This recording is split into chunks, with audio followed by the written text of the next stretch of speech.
Hi, and welcome to Create. I'm Mark, and today we're going to do chopped cheese. But before we get started, I want to make sure that everyone knows to subscribe and to hit the notification button and like the video.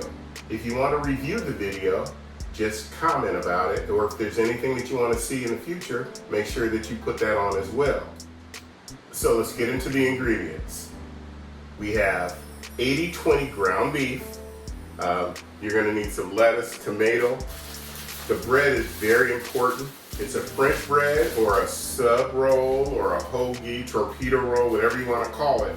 But today I've got French bread because it can get crispy on the outside and still soft on the inside. So you'll like that pillowy effect when you're eating. We've got an onion here, some cheese, salt, pepper, and some adobo seasoning. And the condiments are going to be ketchup, mayonnaise, real mayonnaise, and we're going to need some cherry peppers, which are going to be optional because some people don't like the heat. Some people like maybe a banana pepper, but we're going to use cherry peppers today, kind of like the Philadelphia cheese sandwich. They give you that option as well.